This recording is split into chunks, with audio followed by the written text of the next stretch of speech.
Hey, everybody. Welcome to BBQ Nation. I'm JT, along with my co host, Barbecue Hall of Fame member Leanne Whippen, and we're coming to you from our respective Turn It, Don't Burn It studios on opposite ends of the country, one in Portland and one in Tampa.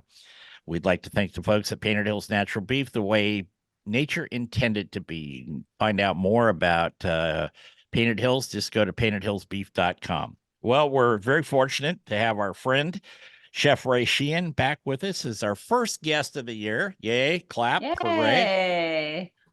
Yay. Ray's been busy besides writing cookbooks and doing his barbecue stuff. He had a restaurant, and now we're going to find out if he sold it or not. And he's been very busy, always creating. Ray, welcome to the show. Well, what a great way to start the new year. Thank you for having me on the BBQ Nation, one of my favorite shows. Thank you. Well, you're welcome, and we appreciate that. So what's going on in New Jersey? Oh, man, it's just been, quite a roller coaster the last year. Looking for bigger and better things in 24. I think the last time we spoke, my book came out, Big Green Egg Basics. Yep.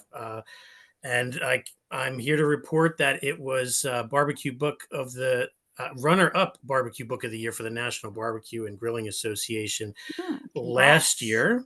Thank you. So I think Meat Mitch's book was in first place. So I was in great company. So a lot has happened since then. Towards the end of 22, I had a sauce and seasoning company, and I sold the trademark to the name. And if in effect, I basically closed that chapter, or I was going to rebrand, and I've temporarily closed it. And we opened a restaurant called Ray's Roadside Kitchen. It featured handcrafted burgers, southern fried chicken, and barbecue specialties. And we became known for having one of the top bowls of chili in the state, some of the best fried chicken. But ultimately, and unfortunately, the restaurant didn't work out as much effort as we all put into it. Had a few partners, and in the end, we ended up closing. And then it got to a point where I had to do some soul searching. Hence the moniker Chef Ray Sheehan. I went back to my roots. I have 25 years experience in the hospitality and restaurant and food industry. Yeah. So creating recipes and getting back to my writing. I write for the barbecue news magazine. I do recipes, articles, product reviews from time to time, and and cookbooks. So I've tried to get back to that, and doing my basically like private events, private chef catering, and corporate catering. And so it's been a challenge. It's been a little bit of a challenge. And as you both know, with restaurants and sauce and seasoning companies and all that, I mean, it's right. I mean, it can pose its challenges. So yeah, you're talking to the right group of people here, Ray. You also said that keyword partner. Yeah. I mean, a partnership is like a marriage, right? And it's great when it works, and when you're both on the same page, or however many of the partners there are on the same page. But if any one of the partners, respectively, is in a different direction, it really poses some really really big issues for your business. Sure. Yes, it does. Even if there's good intentions. I mean, yeah. Oh, yeah. I think there's always, for the most part, good intentions, but my experience, and I don't want to go too far in the weeds on this, and like Leanne can certainly that's a whole nother show. Yeah. That's a month's worth of shows. Yeah. And I'm not just talking about your experience, but right. Yeah, like you said, couple of business things I've been in over the years where there were multiple partners that never worked. That just didn't work because fictitious scenario here. If you had three partners and yourself, three of you, as you said, might be on the same page, and one wants to go to Botswana or something. You know what I mean? Right. It just doesn't work. And so you try to rein them in, and then that undercurrent starts to wear on the other partners.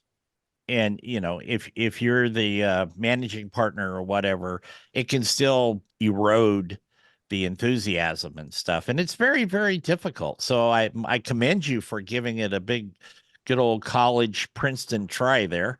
The reason I say Princeton is because we watched Oppenheimer the other night. So I've been thinking about New Jersey. But the point is restaurant business, food business is tough. It's very tough. And in its own right, it's very tough. And right. And I was the managing partner the day to day. And it just, there's so many reasons why a business will succeed or fail. And having great food is really just the start. There's so many other things that need to be in place. Well, I liked it, what I read about it. I never got to go to it, Ray, but of course, what I liked about it is you were and you kind of addressed this at the opening of the show, you were kind of a home style restaurant with an accent of barbecue, not a barbecue restaurant with an accent of home style. And that last description, if you will, and I'd like Leanne's take on this. That's what a lot of barbecue restaurants do. You know, a lot of pit stops and stuff. You know, they're like, hey, we've got barbecue, but we've also got grandma's macaroni and cheese here. And yet when I looked at your menus and stuff a few times, it was always, we've got the fried chicken, but we've got a touch of, you know, bourbon sauce or something. So I really liked that motif, if you will. Yeah, I mean, it was basically somewhat of a country style comfort food, really. I mean, and on Saturdays we featured, well, Fridays and Saturdays we had slow smoked brisket. We had our pulled pork on the menu. Then we used the pulled pork to do a slow smoked cubano sandwich, and then like the homey kind of comforting mac and cheese, and then we would do some nice specials. So we weren't a diner like a New Jersey diner, but we had a little something for everybody for lunch and dinner type place. Yeah. Leanne, when you've done this a lot, I know, when you put together a menu like that, I mean, we're all very familiar with food and restaurants and stuff here today, but when you're looking at putting a menu together, how do you decide the direction of the offerings on the menu? I mean, because that really is the tail of what the restaurant is about. Right, because people are looking for what they're in the mood for, Italian, Greek, barbecue. Sure. So you have to focus on what the name of the restaurant is and what it represents. You can certainly add things to the menu. I mean, vegetarian craze, in order to get a group that's going to come in that has vegetarians, you got to put a couple veggie items on there so that they will come, because that one person you might lose that group. So you have to think about things like that. Specials are always a good draw. But you do have to focus on, the specialty that you're trying to, or the cuisine that you're trying to convey, because if you get into that too much mishmash, you're going to lose your identity and you're going to turn into a diner, Yeah. And that's what happens. You can't, a lot of the diners here in Jersey, the menus are so big, and I do love diners, but it's, when you have a huge menu like that, it's really hard to keep everything fresh. So try to keep it a little bit smaller of a menu. And like our burgers were ground fresh every day. We didn't use a frozen patty. Those types of things I feel like make a difference. If you're able to have a butcher do that for you every day. Yeah. I mean, that's what we wanted to do. So I got to ask you guys, when I go sit down at a restaurant, and Leanne's been to the little town I live in, and you can go to them and they're fine. They're some of them are diners, some of them are a little better, not much, but you go there and you look at the thing and you look at the menu, and like you said, the menu is a little lofty, a little bigger than what you were directed at in yours or Leanne's. But I look at that and I'm reading that and I go, okay, that comes from Cisco. That comes from Food Services America. I'm looking at that Right. comes from Cash and Carry. And I doubt if too many people sitting at the restaurant when my wife and I are there are thinking in those terms. But that's the way I look at menus anymore. But when I go to a diner like yours, Ray, and they say, we grind our burger every morning, or Right. we go to the fish market every morning, something like that. That gets my attention. Mm-hmm. Well, it's just like I love onion rings, and the first thing I'll ask is, "Do you make the onion rings in house?" And Yeah. and they have to tell you. And so obviously, if you want Cisco onion rings, they do not. Yeah. So they look at you and go, no, but we got a 50-pound bag back there in the freezer for you. We can Mhm. whip some up like But that. Five Guys, they focus on their fries being fresh cut and made, to order. Those are the draws, and Yeah. makes It, it more home cooked than it is out of a box. yeah. And I do that. And I also look at that. I don't eat too many of them or drink too many of them, but if they offer milkshakes, for example, and it's summertime, I want to know if it's not a powdered confectionery, if they're actually putting real ice cream in there that doesn't come out of a soft serve. You know what I mean? It's not formulated. Yes. They put real strawberries in there. They have to put something a little sweeter sometimes than real strawberries, for example. I like strawberry milkshakes. But when you look at that's a sale for me or from me, Mhm. like Sure. that. I look at that. We're going to take a break. We're going to be back with Chef Ray Sheehan and Ms. Whippen here on BBQ Nation. I hope you all had a great holiday season and a good new year. I made black bean soup for New Year's. Anyway, we'll be right back. Oh.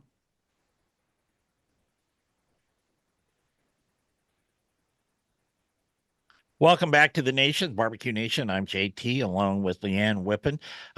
Real quickly, if you want to email us, you can just go to the website, which is bbqnationjt.com. There's a contact icon there. You can do that. You can also send it to info@bbqnationjt.com. You can follow us on Facebook. Both Leanne and I and Ray also, we have, large Facebook pages. Got other platforms, X, formerly known as Twitter and Instagram. Leanne's big on Instagram. I know that. And Mhm. so just go out there, follow us, have some fun. We're talking with Chef Ray Sheehan today. And Ray's been on the show before. It's my first show back, so I'm getting a little tongue tied here. I haven't talked this much in 5 weeks.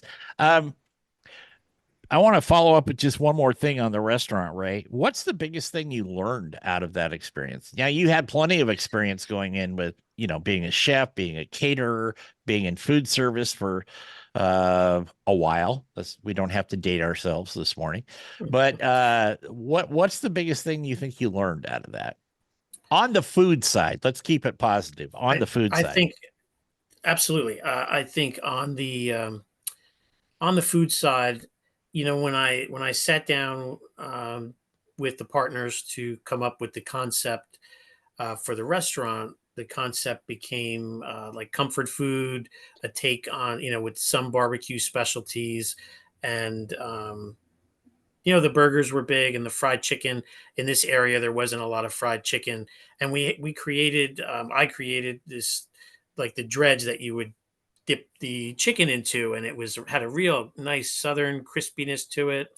Um, but I guess my biggest takeaway would be stick with what you're known for. I'm known in the barbecue space, and everyone that walked through the door wanted to know why there wasn't more barbecue on the menu. And when it came clear to us that we should pivot, not we didn't pivot in the right way to make that happen. So I think sticking to your guns to what you know or what you believe in your heart will work.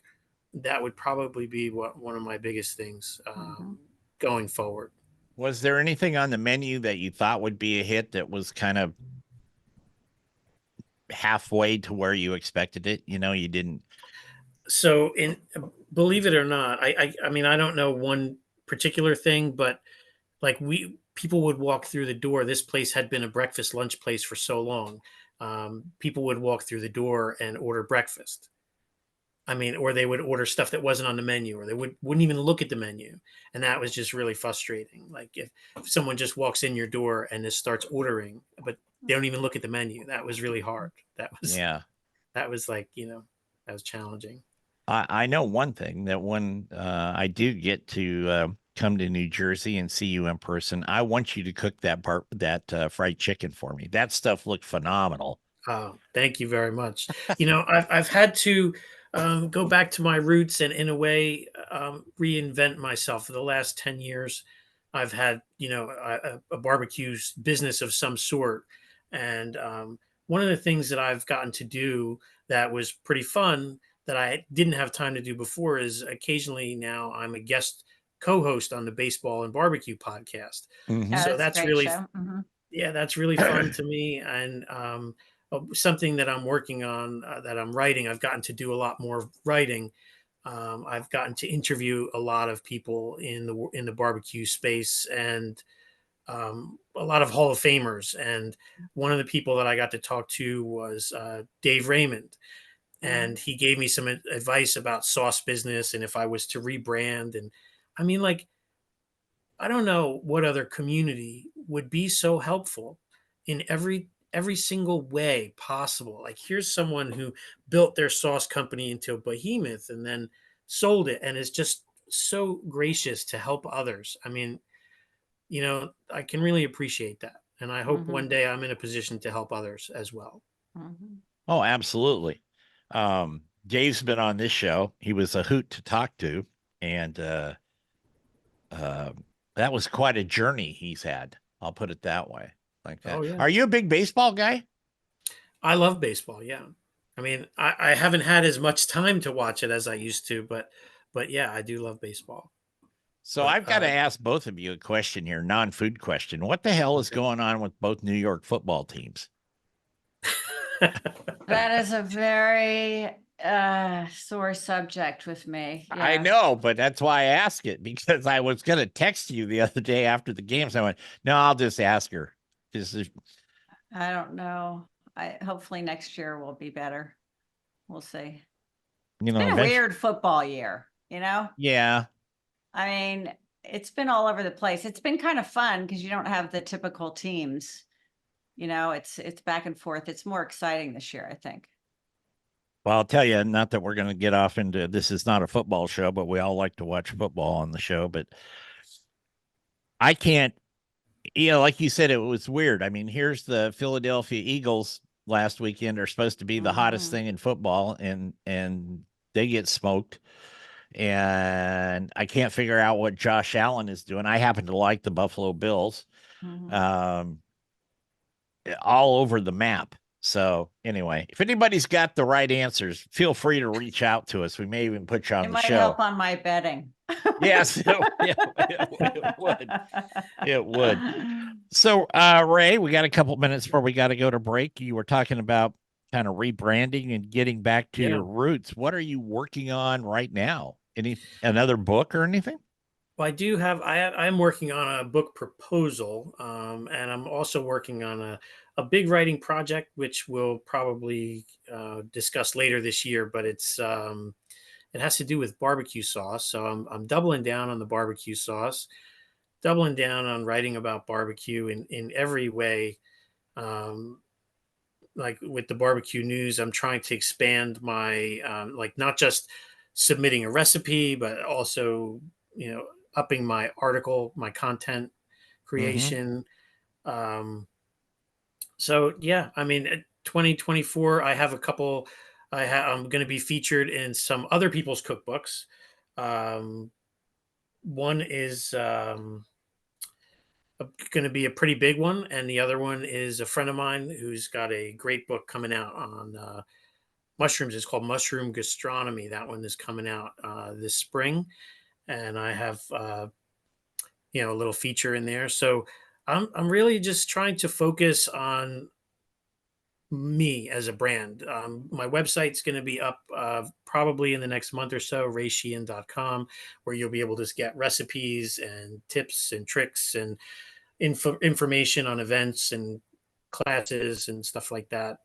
And there'll probably be some products at some point. I'm not ready to jump in with both feet just yet. Definitely will be able to get my cookbooks on there. And I've also gotten to spend some time creating content for other companies and working with other companies like Forge to Table Knives and Bear Mountain Barbecue and Magna Chef and some of these other companies that I really can appreciate their products. I know you guys from when I was listening to your show that you're going to be working with some great companies as well. Mhm. Yeah. Yeah, we That's are. true. We're going to take Pit another break. Boss and Yeah. Mhm. Oh, yeah. We're going to take another break, so we're going to step away for a couple minutes. Be back with Chef Ray Sheehan right after this. You're listening to BBQ Nation.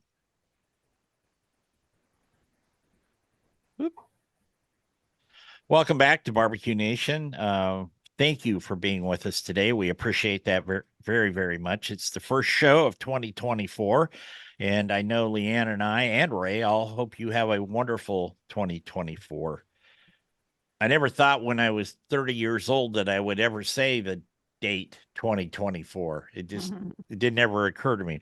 Anyway, we would like to thank the folks at Painted Hills Natural Beef the way you our nature intended, and you will like. You can go to their website at Painted Hills .com and you can order online there and come right to your door. And also, drum roll please, pig powder. Pig powder was Mhm. voted the best rub on the planet. Pig powder is, I won't say the creation of Miss Whippen. It was the creation of her father, but she is the general at the helm now of pigpowder.com. And by Well, the way, it did really help me win on the Flay versus Simon yeah, show. And Bobby Flay, I've been on 2 shows, a throwdown with him also. And in both times he commented on the pig powder, how much he loves it. I was gonna tell you after the show. Mhm. Um, I actually used it in some other dishes over the holidays just to Ah, kind of mess around with stuff, and it worked out very well. But good. I don't want to take up the time here in this show Mhm. and tell you that because it may be something you can incorporate into one of your recipes or something. Anyway, Sure. we are talking with Chef Ray Sheehan. Ray's been on the show a number of times over the years. We always appreciate his time and efforts to be with us. Um, so you were talking before we went to break, Ray, about you might bring out some products, some sauces or rubs or something like that. So I'm going to pose a hypothetical to you. Do you think there are too many at this point that people get confused about them? And yeah, I mean, so that's kind of my hesitation. So, I mean, I did it for a long time and right, I've won a lot of awards for the sauces, but you know, I feel like you really have to have some money behind it yeah, and you have to be able to continuously reinvest into it. And from what Dave Raymond tells me, you have to buy shelf space, which I never did, yeah, but you have to buy shelf space. So, I don't want to be on a hamster wheel and just sell enough to be able to buy more. Like, been there, done that. And yeah, I mean, there's a lot of sauces, but there's a lot of great oh sauces and yeah, rubs too. I yeah. mean, and I feel as though I really had something good to offer or great to offer the barbecue community with my sauces. It's really just a matter of how much or how deep I want to get into it again. Like I've gotten to help 2 other brands with their products, and I really kind of like that. Like I like being able to help a brand bring their product to market, and so I'd really like to get a licensing deal with my sauces. That would be great. Like a big company that wants a private label, these sauces, maybe the seasonings as well. But that's very appealing to me. I can give you a prime example of what you're talking about there, Ray. There's a lady that lives down in Philadelphia. She's a minister, and she follows me on Twitter and stuff. She's a very nice lady. I don't want to throw her name out on there. And she makes some great sauces. One day, and the UPS guy brought me these 3 big jars, mason jars of sauces, and I tried them, and they were wonderful.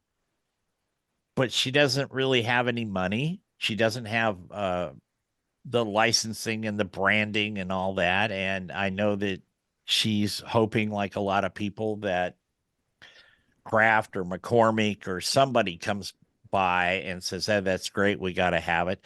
Chances are that, and I actually called her on the phone one day because she asked me for help, and I said, "You can, you can hope for that, but that's chances of that are pretty slim, really." Mhm. But Yeah. how do you break through? How do you break through if you're an individual like that? I mean, Leanne's pig powder, she's got her dad's name as the inventor. She's got her name on it. She's got notoriety. Her dad had notoriety. Um, but that's a long road too, you know. Yeah. I How mean, how do you break through? first of all, I have to order some pig powder. I haven't tried it yet. So there's Okay. that. I will ship you some. But I We'll take definitely care have of to. that. God bless you. Mhm. But it's it's a lot of work. Even like I said, Dave Raymond even told me, is as popular as Sweet Baby Ray's was, as it was a growing company, he would do ride-alongs and go with the distributor and talk it up to the stores and then do demos. I mean, you really have to work it. It has to Yeah. be, other than having your regular job and making money, doing the sauce has to be your number one priority, or seasoning. It's a lot of dedication. There's a lot of influencers that think, oh, gee, I'm going to have a rub or a sauce, and then they do it and it goes nowhere because Mhm. they don't realize that, yes, you may be popular right now, but there's people that maybe haven't seen you on that show, and you need to get it out there. You have to get people to try it. And it is a lot of work, a lot of money, and a lot of time. So it's the same thing as a restaurant. Having a great recipe is really step number one. There's a lot of steps involved, and you have to be willing to put the time and the work in. Mhm. As they say, fame is fleeting. And not being disparaging to anybody, but I No, think not at all. your point there is well taken, that um you may be an influencer. Good for you. I hope you're doing No, it's well with great. that. But are you still going to be that person a year and a half from now when you've got $10,000 worth of Right, product right. sitting in your garage and it's not going anywhere? Mhm. It's very difficult. And I've done store demos. I know Leanne has done store Mhm. demos. We still do them if the right people ask us to do it. And you get out there, and that makes a huge difference. But you got to cover a lot of ground, not only with a particular individual store, but with a chain or a geographic region to get started. It's a lot of hard work. I think that the mistake that a lot of people that I talk to, that are trying to build a brand, a sauce brand, one of the things they say is, "Oh, well, I got my product in 5 stores in my county or whatever, in my Mhm. area, but I really want to get the next state over, and I really want to get 2 states over from there." What you need to do is start and get a nucleus and build that nucleus and build that momentum and get, like, the first couple miles around you, and then build out from there. You don't have to be in California. You have to be in 240 stores, let's say, in your area first. Don't worry about getting, because shipping the product, that's a whole nother issue. Like getting Right. it, like I had glass bottles, they're heavy, there's breakage, Oh, yeah. and if you sign with a distributor, there's all kinds of rules that you have to go by. If the customer drops a bottle, you bought it.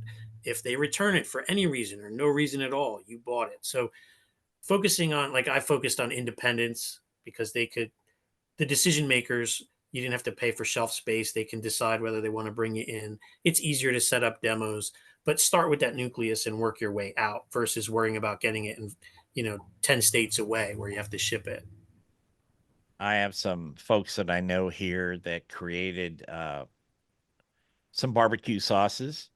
Uh, they were pretty good marketers, but when they went to what is now part of the Kroger world up here, and the gentleman was telling me this, he said, "Yeah," he said, they're taking, 4 cases for these 10 outlets and blah, blah, blah." And I said, "How many cases do they want for free?"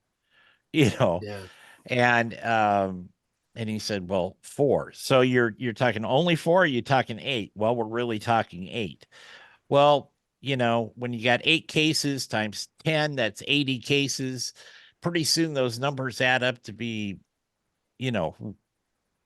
huge. This is the best way to put it. Huge. And they want it for free, and they want to be able to return it especially on those things, if they don't sell in 30, 60, 90 days, whatever their parameters are, they want to send it back. And they credit you. And then, 6 months later, you're going to get a check for $1.37 in the mail, and it's going to be all over. So it's a tough gig. If you make it, I think, anybody that's made it has done a remarkable job.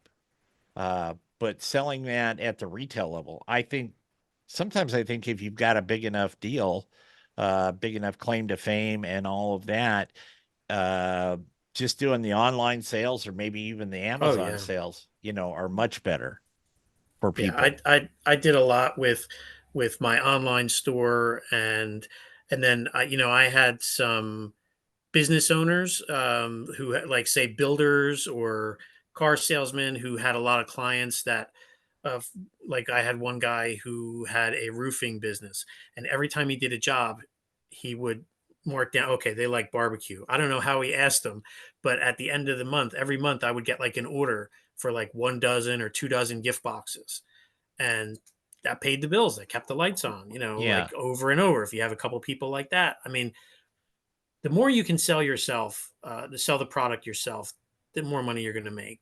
Retail is very difficult. It going with all the rules, like you said, the paying for shelf space, the returns, we're opening another location. We want, 2 cases of each SKU that you have. And say if you have 5 SKUs, that's 10 cases. I mean, Yeah. it adds up. Yeah. It's a tough gig. And my hat is off to people um, that finally make it and can get, even if it's regional distribution, if they Yeah. really want to do that. But I think, like the way Leanne does it and what you have been talking about here, that may be the smarter way to go, because all of a sudden you do not have 10 layers of bureaucracy and rules and regulations between you and the deposit slip, you might say. Yeah. And also too, the sauce manufacturers, they have minimums. I had a bottler who started me at 50 cases, and by the time we were done, there were 600 cases of each flavor. Yeah. And I'm like, I'm out. I can't. Where am I going to put it? Who's going to finance it? I mean, it's 600 cases. It's only good for 2 years. You got to move it. Yeah, it's a lot of sauce. It's a huge amount of work. We're going to take a quick break here. We're going to be back with Chef Ray Sheehan and Ms. Whippen, Hall of Famer, right after this on BBQ Nation. Please stay with us.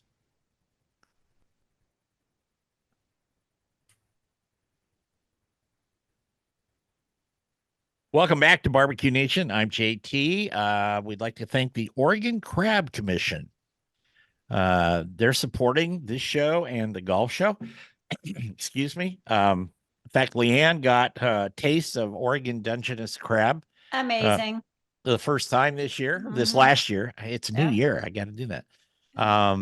It's great stuff. And you can go to the Oregon Crab Commission, their website, and take a look at how it's harvested and all that stuff. But you can find it in most major retailers all over the world, actually. So anyway, we can do that. As I said, we're talking with Chef Ray Sheehan today. Where do you So think go ahead, Leanne? I'm sorry. so do you have a new book? You're doing a proposal, so it hasn't been accepted yet. You're just working on it. Correct. Yep. I see. So the first 2 books that I did unagented, and it's my desire to seek an agent now. So in order to do that, I'm contractually obligated to show my publisher this proposal first, because they have right of Mhm. first refusal. But I really want to try to get this agent that I have in mind. So I want to really do a great proposal, and then I can, so if it doesn't work out to go with the current publisher, which I hope it does, but if it doesn't, then it can be shown to various other publishers. Mhm.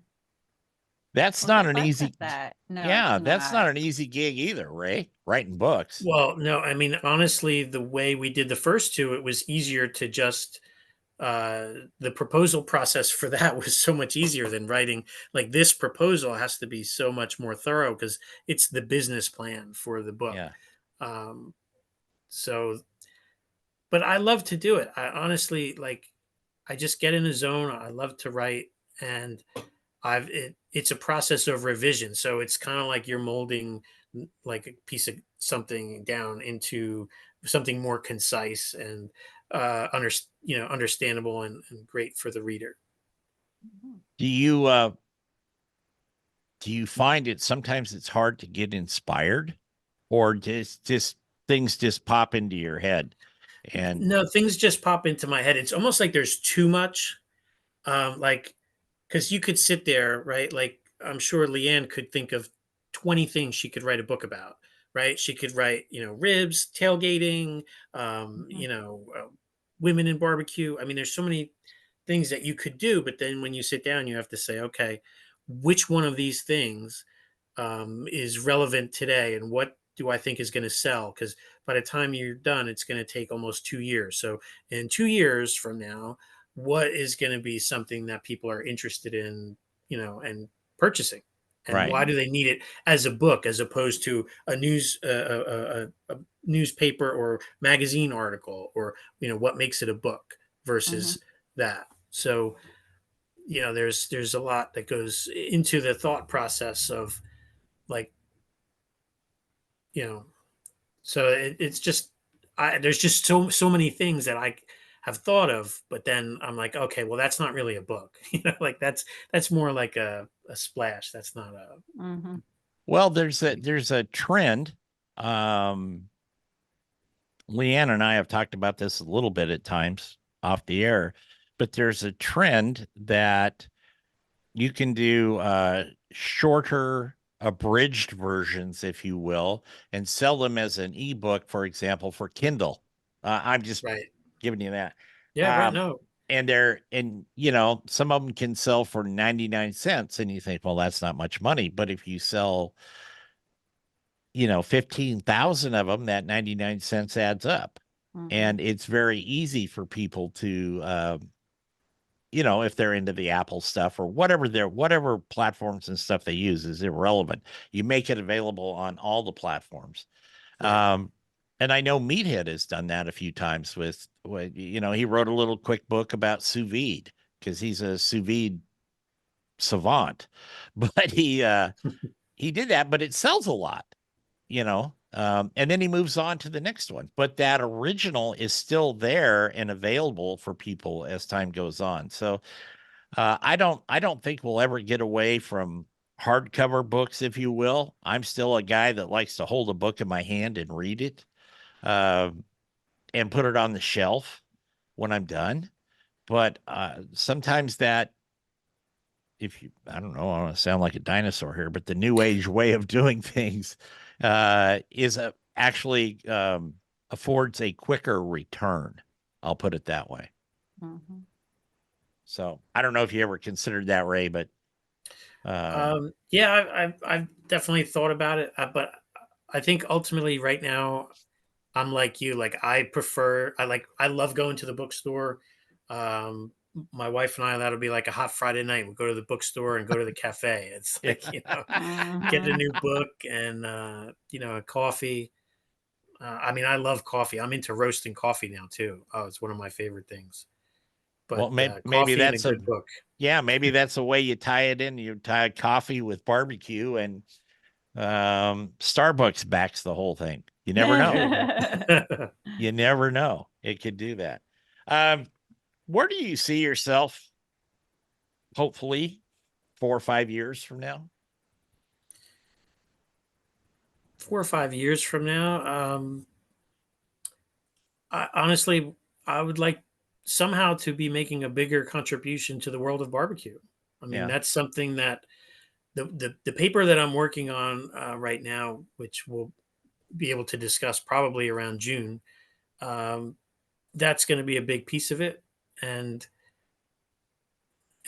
like I want to be somebody who made a contribution to not just like to help other people, not just to like, oh, what am I going to get out of it? You know? Mhm.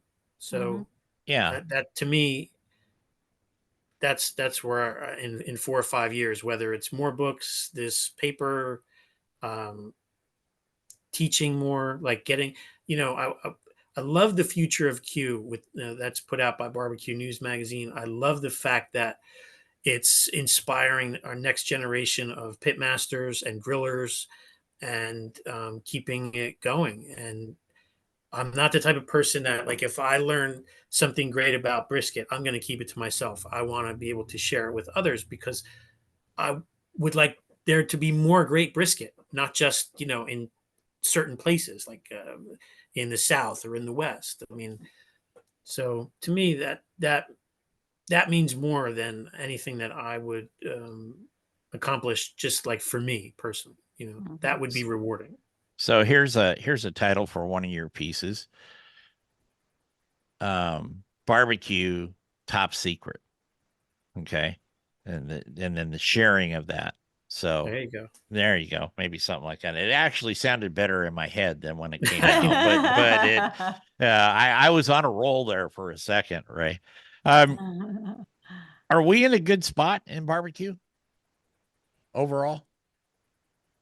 I mean, overall, right now, I feel like it's still, you know, in the forefront of people's in consciousness, and people are still exploring it. I think pellet smokers have really made it easier for people that are busy and on the go to be able to enjoy barbecue. And I think right now we're in a very good place.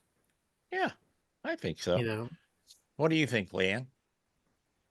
Always. We're always in a great place. And there's always new things, technology, people, their twists, you know, on barbecue. It's a wonderful thing.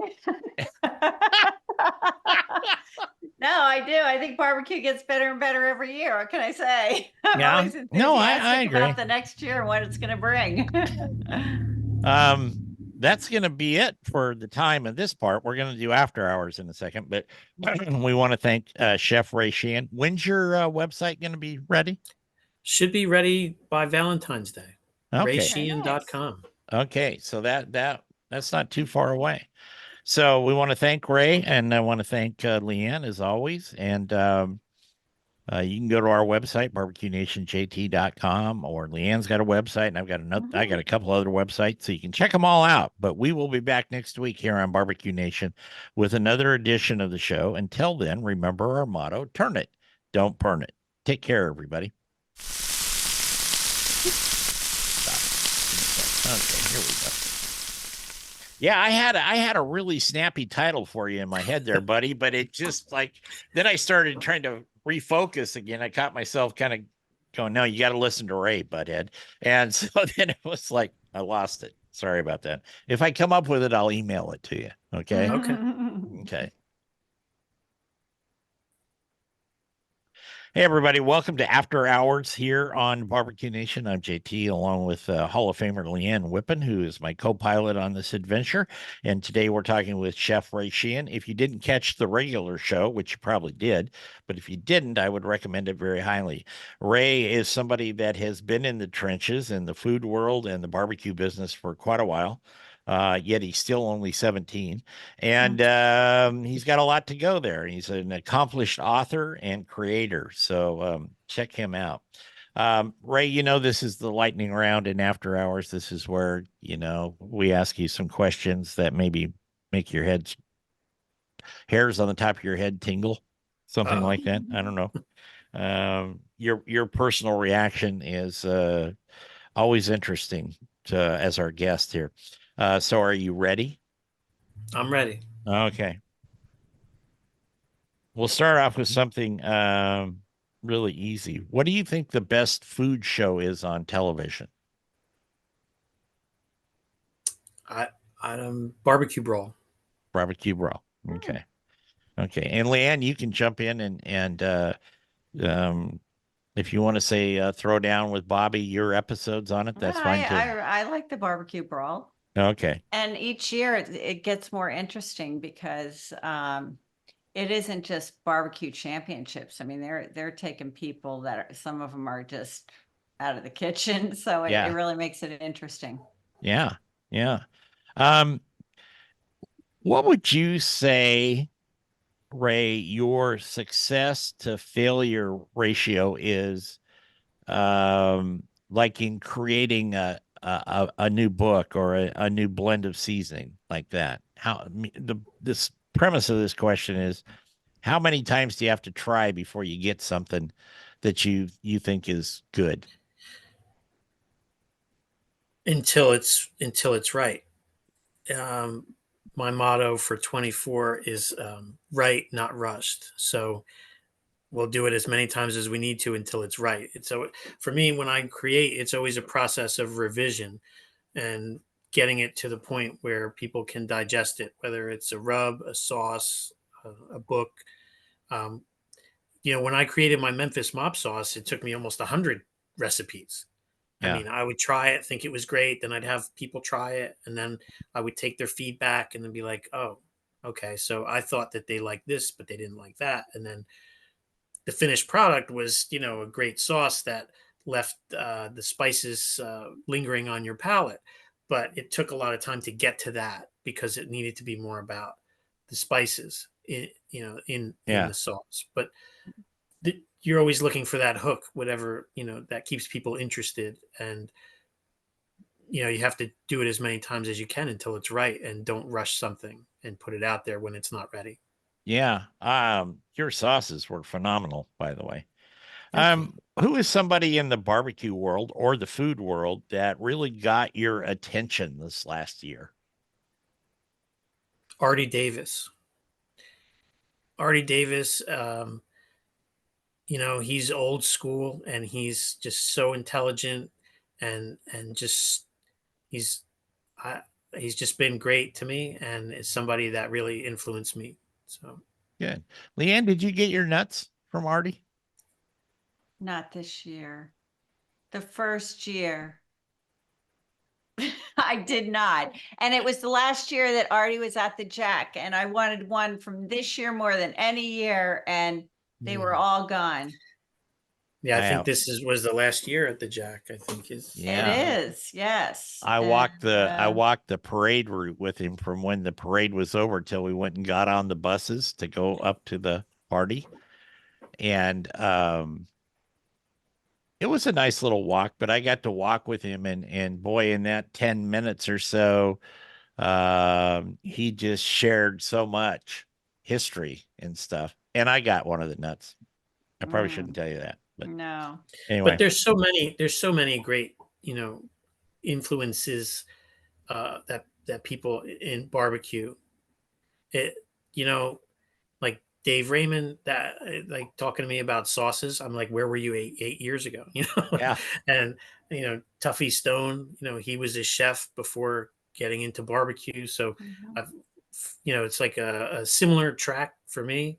So when I see him and I can pick his brain about stuff, and like that's really cool too. Like he was at an event um, at Meadow Creek Barbecue Supply this year. I ended up writing an article about it in the Barbecue News. But I mean, so at the ready to help others. I really love that. Yeah. Mhm. Yeah. Um, did you ever come across in all your days in the kitchen, Ray, a food item or a dish that you just could not master? I feel like if I put my mind to it, I would do okay with it, or master it, to so to speak. But there's certain things that I just don't like that I've had to cook, like for events, Yes. and I I did my best, but like I wouldn't even want like rabbit. Like I'm not going to eat rabbit. Just certain things, tripe. you know, Yeah. Mhm. Yeah. I just get not that. not interested. But I've had to cook them, and then they came out that people said they were good, but I don't. Not for Okay. me. Well, my follow-up question to that was, what's the worst thing you've ever eaten? tripe or liver. I'm not interested in either one, I think. Now I can do liver. I can do liver, but tripe, yeah, not so much. What was the absolute best day of your life so far? Wow, the best day of my life. Yeah. Probably the day I got married. Good Because answer. That's a smart answer, Ray. but it's an honest answer. And on Yeah. the short version, I'll give you the short version, but I knew my wife in high school and I always had a crush on her, but it just didn't work out. She had a boyfriend, I was weird, all that. And it wasn't until my friend married her friend that we were in the wedding party together due to someone not showing up to the wedding, in the wedding party. So after that, I was just I was really hooked. And then, so to actually get married to someone that you've had a crush on for so long, and it like worked out, we've been together almost 22 years. Was your first date to the bookstore and a coffee shop? Uh, Coffee, yes, but not to the bookstore yet. I think that Okay. was like the second or third date. That was a surprise for later. Yeah, Okay. yeah. If you could erase a mistake from history, now this can be your history or world history, doesn't matter. What would it be and why?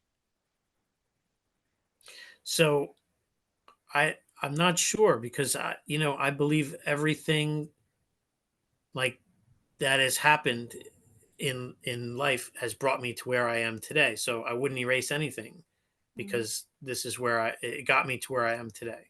Yeah. Okay. Fair enough. So I think I asked you this before, but I asked it again this time. If you were declared supreme ruler of barbecue for a day, what would you decree? And Leanne would be your enforcer. There will be no boiling of ribs ever. No boiling. I agree. Golf clap. Golf clap. Mhm. What's your absolute favorite non-barbecue food or dish? Hmm. I I love spaghetti and meatballs. Hmm. Me too. Me Simple, too. good. Mhm. Um, Simple. what's your least favorite activity in the world? Raking. Raking Raking. leaves. You have a lot of leaves there. There shall be no raking of the leaves, only with a blower, backpack blower. It's like Okay. shoveling snow. Yeah, oh, I Yeah, hate that. yeah. Totally. I miss living in Florida, like, Yeah. Yeah. to some extent, like there was If we never any raking of leaves or shoveling snow. So if we get any snow this year, I think I'll FedEx Leanne some so she can just Yeah, I'll kind of take go a wee snowball. wee, like that. Um, do you remember the first thing you ever got in trouble for as a kid?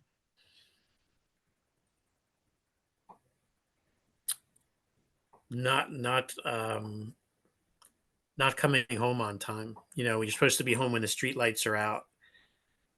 And we were riding bikes and I just lost track of time. And my mom was so worried, that she didn't know where I was. And it's not like today when you have the phones and all these GPS trackers and everything. So Right. that Pretty hard. happened once, didn't happen again. Yeah, I get that too. My mom was little, but I didn't know how fast she was. Yeah. Yeah. My mom was pretty fleet of foot when it got down to the nitty gritty. If you could cook for, then dine with a historical figure, who would it be, and what would be on your menu? Hmm.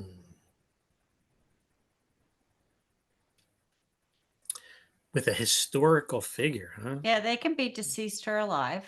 Yeah, we'll dig them up. I mean,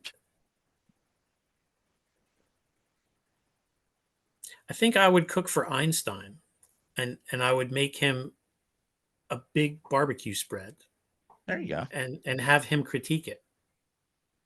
There you go. See, you must have watched Oppenheimer too, like I did. I So, did, yes. yeah, okay. All right. If you were an animal, what animal would you be? Probably a bear.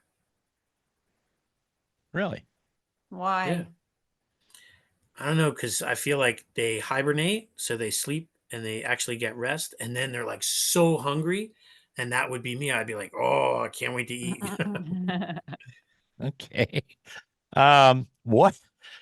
This is one I know you've not heard before, Ray. What is something your spouse was right about, but you still think that they are wrong? Loading the dishwasher. How to load the dishwasher. I have that same thing. It is a matter of opinion. It is. But like, so typically I'm the one that empties it. So I like to load it a certain way so I can grab stuff like a couple at a time and put them away. But All right. So, okay, so let me ask you this, because this is an actual bone of contention sometimes in our I'm house. sure this is It's another just- show. Yeah, it's another show. Right. And Leanne's been here. I'm a stickler about how you put the silverware in, because I like, we've got the dishwasher and it's got the little flap and it's got the individual slots for knives, forks, spoons, whatever. My wife just likes to take them, rinse them off, and just lift that little flap up and just stick them in there. And they're kind of in these clusters. And I'm like, it doesn't get as clean when you do that. Okay. There can be a food particle on there or whatever. And she goes, no, it works. And so there's a lot of times I'm giving away the trade secrets here. But if I'm the last guy to put something in the dishwasher, I'll actually take the silverware thing out and reinsert them in those little slots so they get really clean. Put it back in, put the soap and the rinse thing in or whatever, and start it. And because I'm also the one that empties it most of the time, so I get away with it. All right, but Right. that's a real thing with me. It's a dumb thing, I know. No, I totally get it. Like my wife and my son will put stuff in the dishwasher and I have to reorganize it Yeah. because So I'm the one that puts it away. So you need to ask Leanne about her silverware drawer. Oh, well, I have a problem. I'm an obsessive compulsive disorder person, and I have to count all my silverware once the dishwasher is unloaded to make sure that I have 8 of everything. So that I know I'm not missing anything. It's like a weird oh, thing. wow. Yeah, but I tend to be on a different page than Jeff. I feel like it's a huge waste of time putting the silverware in those little holes. So I lift it as well, dump them in there. I know it's hot sanitized, and if it doesn't come clean, then it stays in there, but I'm not gonna waste my time. And not only that, you gotta put forks with the tines up in it, and when I put my hand down to pick a fork up, it goes under my fingernails, and it's dangerous. Oh, okay. That's the reason. So You I have finally said the multiple reason. reasons why not to do that. So Okay. do you put your knives, like if you've got a paring Knives down, knives down. always Okay. knives down, forks Okay. down, spoons up. Spoons up. Oh. Yeah, because they leave those little circles in the middle of the spoon, like a Yeah. little, if they're Not down. not if you scrub them before you put them in. Oh, well, that's again, a whole nother thing. Like, okay, why do you have a dishwasher? Okay. To sanitize. I don't know. I think that's the most interesting discussion we've had on that particular question in after hours. I like that a lot. So, Ray, what's the biggest change you think should be made in food advertising? Oh boy. I mean, let's be serious. Well, McDonald's is on there and they always show, and Leanne's sister is a food stylist and she actually creates some of those items that you see in the TV commercials, paints them, makes them shiny and all that. That is not the hamburger you're going to get when you go to Mickey D's and the drive-through and they hand out the Big Mac or whatever. Now, that's a misnomer. It Okay. may not look like the item, but she is a food stylist for major corporations, and I actually have done a Popeyes food styling job with her, and I'm getting ready to do another one for a very large company. And the ounces of meat that they put on their sandwiches that they are creating food styling in the commercials and print is the exact ounces. It cannot be more. It can't be less. So, and technically all the items on the creation are what you get in the restaurant. This is the big thing. They push it all forward. Yeah. And they make it look bigger because they're, taking a picture of the front of it. But in actuality, it is the same amount of food. So they aren't adding anything in it to make it bigger. But I mean, you have to think about what their job is and what advertising is all about. It has to look good because then the consumer won't buy it. So you're right. You aren't going to, and you have to think about Taco Bell. They're wrapping things up and things. And of course, it's even if you made the most beautiful taco in the world, when you wrap it up and throw it in a bag, it's not going to look the same. The No. taste is still going to be there, though. They're very consistent, with the taste for the most part. That's the key with franchises and the fast food industry, I'm just saying, is consistency. And they're good about that. But I'll let him answer the question now. Well, I mean, and that's a great point too, because like you're saying, it actually is the sandwich. It's just once it's wrapped up and handled, I mean, the bun's gonna get a little mushy, or it's gonna, Right. get compressed. But I think for truth in advertising, like I think they should have to tell you exactly what's in it or why it's in the food. Like there was a saying, like, you have the U.S. You have to know what's in your mattress, but not necessarily in your food. With the you're not even allowed to take the thing off your mattress, the label. Right. But some of these companies should have to say what certain ingredients are, so you can make a Yeah, decision. I've served a lot of time in jail for removing my tags off my hair dryers. Yeah, next time you go for a job, you're gonna be like, "Well, I took the label off my hair dryer, and my And I was Yeah. going to be a lifer if I did my pillow. So I decided to leave mine on my pillow. I can just see Leanne behind the bars with the tin cups, rattling it on the cage, going, "Nobody knows the sorrow I've seen." it'd be Yeah, the right. best barbecue in jail, though. I mean, Yeah, oh Yeah, yeah, yeah. God. I can make some smoked bologna sandwiches like no other. oh, there you go. Oh yeah. I just and to touch back on the food thing, it's like you see this gorgeous, it doesn't matter if it's McDonald's or Taco Bell or any of them, and they all look great. And then you get your Big Mac, and there's a half a head of shredded lettuce laying around on the bottom of the Mhm. the container. Well, Like it's like when you can go to a fine dining restaurant and your meal might not be as good as the first time. It's who's on the line, who's Yep. cooking, who the chef is. Yep. There's always the variable, even at McDonald's, how much ketchup and mustard they put on there. There's, you know what I mean? Like there's variables. It's never Yes. going to be a perfect world, but they try to get as close as Oh, possible. sure.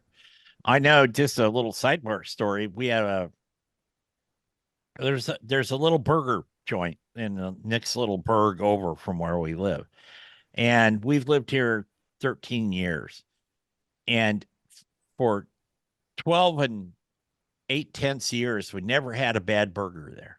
Never. They were always good. And we actually went in and sat down one day. This was about a month and a half ago, and we ordered just what a bacon cheeseburger or what have you. And it was the worst thing that I had ever eaten. It really was.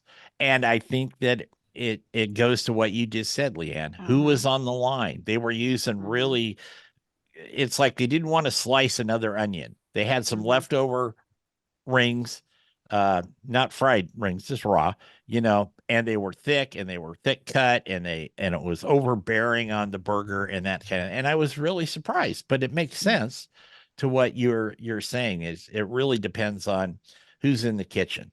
So And okay. Yeah, you get the same thing with fried foods. Did they change the oil? Is the oil 3 days old? Yep. Because oil is extremely expensive. So you get into these tiny little restaurants that are watching every cost possible, and they're trying to stretch the oil out. They might filter it, but you know what bad oil does to your food? Oh yeah. It totally changes the result. And a good restaurant's going to change it every day, and Yep. you can tell. There's where we live, there's up north, there's one Chinese restaurant that I've been going to for a long, long time. My dad turned me on to it when I was in college. That tells you how long it's been. They change their oil probably 6 days a week because, there's nothing that, like if you ordered some fried shrimp in a Chinese restaurant and you can taste that old oil and that kind of nasty, and these guys are always fresh and crisp and Yeah, lovely. good. It's great stuff. Okay, on to something else here. Ray, what's your favorite classic movie? Mine happens to be, Casablanca, and I think Leanne's is Elf or something. I'm not sure, but Well, it depends what time of year. Are Ow. we talking holiday movie? Are we Yeah. talking? anything. Oh, I like Scarface. Yeah. Yeah. So every summer I go camping. I take my son camping, just the two of us, guys trip. He brings like a DVD player. We hook it up to the TV in the cabin, and we watch Scarface. And it's like, Oh, really? it's awesome. Oh yeah, every year. I love mean, that. And Reservoir Dogs is another good one. Yeah. Say hello to my little friend. There Yeah. you But go. if we're talking holiday movies, Planes, Trains, and Automobiles, one of my Yeah, favorite. that's a good one. There you go. Yeah. Funny. Name one book, because you like to read. Name one book that should be mandatory reading for everybody. Everybody. One book that should be mandatory reading. Let me see. Big Green Egg Basics from no, I'm just something that should be mandatory reading. I don't know. I don't know who wrote it, but it was like the Book of Manners. Oh, that's the Emily Heloise. Post. Oh, Yeah. Post. Yeah, Emily Post. Yeah. Uh, There you go. Mine would be like Fear and Loathing in Las Vegas. So there you go. I was a Hunter Thompson fanatic for a long time. Last one here. If you are on death row, which you're not, and Leanne's on parole for removing mattress and hairdryer tags. Yeah. But if you were on death row, what would your last meal be? My last meal would be smoked beef ribs, grilled lobster tails with garlic butter. Oh, yeah. And vanilla bean creme brulee. Wow. Sounds very good. Yeah. I'll be in the cell next to you. I'll take the leftovers. Okay. So when you're walking down with the bag over your head, you can just pass it off to me like that. All right. Chef Ray Sheehan, again, your website will be out. You said what, by Valentine's Day, something like that? Should be raysheehan.com. And in the meantime, you can catch me on Facebook, Chef Ray Sheehan, Instagram, chef.raysheehan. Sheehan is Sheehan. Very good. Ray, thank you. It's always a pleasure to talk with you.